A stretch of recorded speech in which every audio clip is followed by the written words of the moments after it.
Yo, what up? How's it going? This is Combat Sports with Intellect, and we will be discussing MMA this time. Unfortunately, one of my favorite fighters, Anderson Silva, is facing up to 8 years suspension for his positive test of methyl testosterone, a synthetic testosterone, and also an unspecified diuretic for UFC 122 against Derek Brunson. This is obviously because his first suspension, even though it wasn't under the USADA bylaws or why USADA was overseeing the UFC, it's still his second offense. So he's facing like a two-timers penalty. So if he faces up to 8 years, that's basically a retirement sentence for him at that point. Also, that's very unfortunate for him because even though, I don't know if you guys are aware, Roy Jones will be fighting on UFC Fight Pass, I think next Thursday. I don't know if it's this Thursday or next Thursday. I think it's next Thursday for his last fight. It'll be a boxing MMA thing, but he'll be fighting a boxing match. He said he will unretire to fight Anderson Silva, but that seems very unlikely now.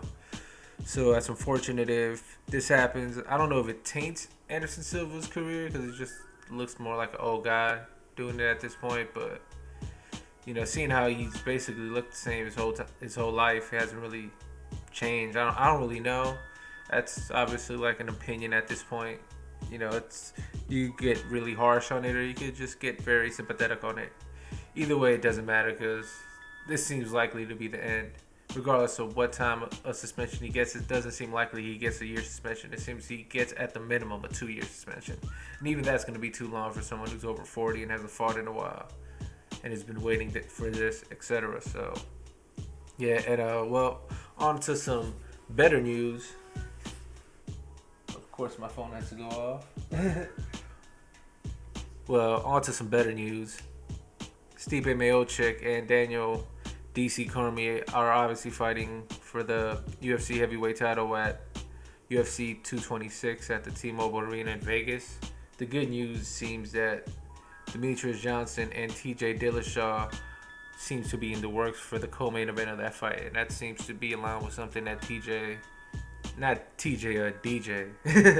Demetrius Johnson said. I should just say their names instead of their nicknames, but it's something that Demetrius said that he wanted to be part of a big event, and people were criticizing him because he's like, it's a champion versus champion fight, but now he's on a card with it's like a two champion versus champion fights, so it kind of makes sense. So if that happens, it'll be a very historic UFC fight night. Not fight night, pay-per-view. Fight. I was going to say fight, then fight night came out. But yeah, it'll be a very historic UFC event because that'll be the first time ever that 4 champions fight each other in the main and co-main event. Current reigning champions. That'll be amazing. If that happens, that'll be amazing. That'll be probably the biggest UFC card historically. I don't know if we'll do the numbers as big as something like if Conor came out, but historically that would be the biggest UFC card of all time, just for the significance of those two fights. And there's also UFC Fight Nights on Fox Sports 1 that will be happening this weekend, February 3rd. The main event will be Lyoto Machida. He's ranked number 13th. He'll be fighting Eric Anders. Lyoto Machida is 28-8. He's 0-3 in his last 3 fights. He lost by first round KO to Derek Brunson. Before that, he lost to Yoel Romero, and that was also, he was suspended for testing positive prior to the Derek Brunson fight. Between the Yoel Romero and Derek Brunson fight, he lost by third round KO to Yoel Romero, and he also lost by second round rear naked choke to Luke Rockhold. So he's 0-3 in his last 3 fights. Eric Anders is former Alabama linebacker. He's got 6 wins by KO and 1 by submission. He's 10-0. He has 2 UFC fights, one against Rafael Natal. He knocked him out in the first round, and one against Marcus Perez. He won by unanimous decision. So that's the main event. Going on to the co-main event. Oh, so my bad. I'm sorry. I forgot to say, as far as my predictions, I want Lyoto Machida to win. I'm a big fan of Lyoto Machida. I think he has the tools to win, but I just think he's past it at this point. So I see Eric Anders winning by uh, unanimous decision or split decision. And as far as co-main event, number 8 ranked John Dodson, the Magician, versus number 10 ranked Perez Munoz, the Young Punisher. John Dodson is 20-9. He's 2-2 in his last 4 UFC fights. He has a split decision loss to Marlon Morales. I think Marlon Morris, and split decision loss. It was a close fight. He has a unanimous decision win over Eddie Wyman. Prior to that, he has a split decision loss to John Lineker, and he has a first round KO win over Manny Gambirian. I think that was Manny Gambirian's last fight, if I recall. So he's 2-2 in his last 4 fights in the UFC, as to where Perez Munoz is 4-0 in his last 4 UFC fights. He has an exceptional guillotine. Last 3 of his 4 fights that he's won by guillotine choke. First one, his last fight was against Rob Font. He won by Armin guillotine in the first round. Before that, he won a unanimous decision win over Damian Stasiak, and prior to that, he won again by a one-arm guillotine against Justin Scoggins, this time in the second round. And prior to that, he won by it was a weird. He had the dude's back, and he wrapped around him, so the dude's arm and head were what Perez wrapped his arm around when he guillotined him, and due to that's how he choked him out. That's a very weird and awkward angle just to transition, let alone get and successfully submit somebody. So it was an amazing submission. If it goes to the ground, obviously I think Perez is gonna submit him by guillotine, but I've noticed looking at some of Perez's prior fights that he gets caught a lot with overhands, especially from the right side, meaning right hands. And I see John Dodson seeing that, timing that, and knocking him out. So I have John Dodson winning by first or second round knockout. I think if it goes to the ground, obviously Perez wins. He's a way better grappler, especially in submissions.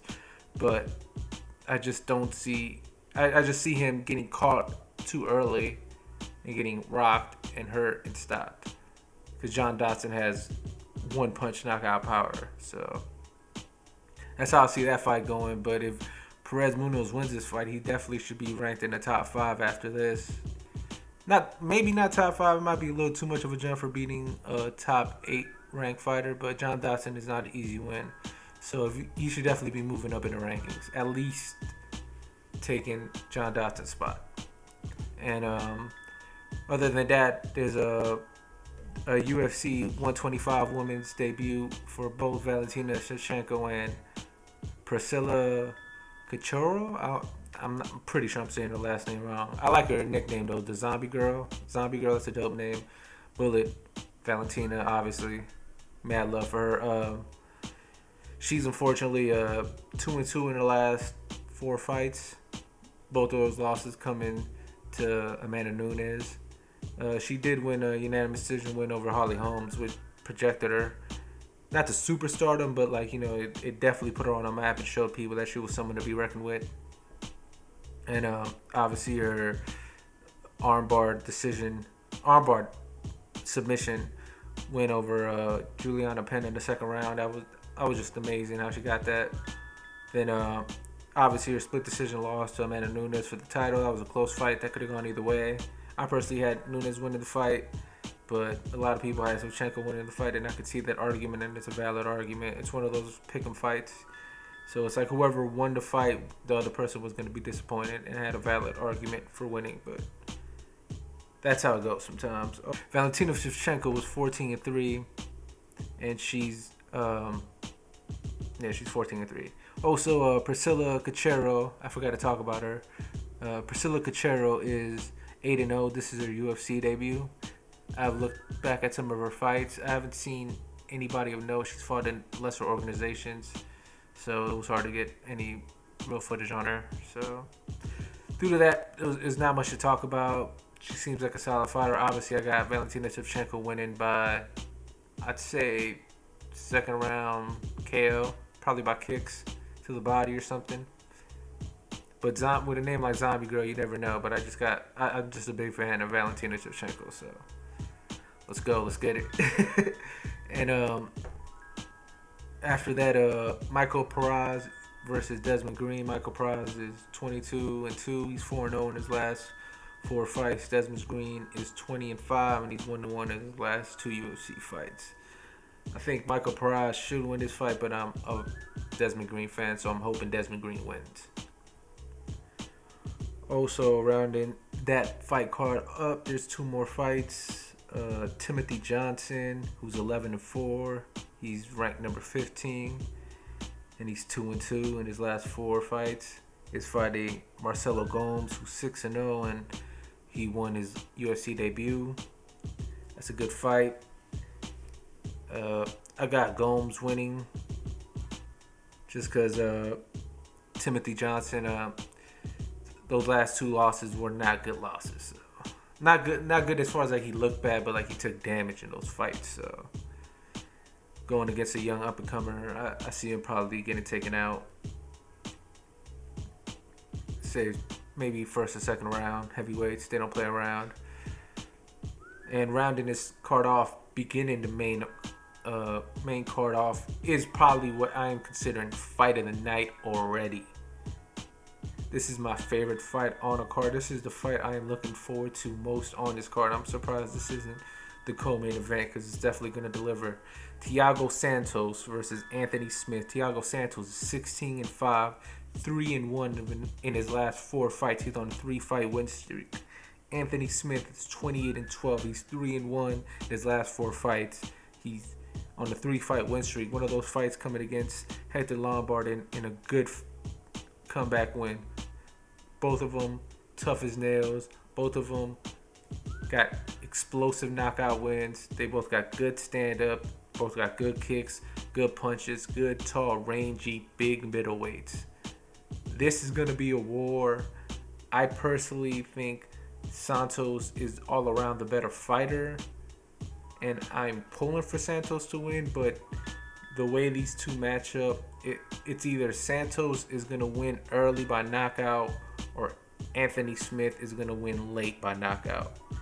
And judging by these fights, it's Anthony Smith gets hurt a lot early and he comes back, but Thiago Santos gets hurt sometimes early too, and he comes back. But he's also more of a front runner than Anthony Smith. So I'm leaning towards Thiago Santos by early knockout. This could obviously go 3 rounds and just be an all-out war. This could be a late round stoppage win for Santos as well, or early round stoppage win for Smith. It could go either way, but just going from how their past fights have been, this is what I'm assuming and expecting is going to happen. So it's going to be a great fight. I'm telling you guys, that fight is a must-watch. That has Intellect's stamp of approval as must-watch fight of the fight card. I'm telling you, that's going to be money. So looking forward to that fight. Like I said, both of them are a 3-fight win streak. Something's got to give. Thiago Santos is ranked number 15th as well. I do not think Anthony Smith is ranked yet. But looking forward to that fight.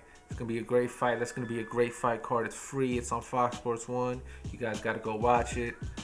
Also, Yoel Romero will be fighting Luke Rockhold, but I will be speaking about that further when I break down that entire fight card like I did this.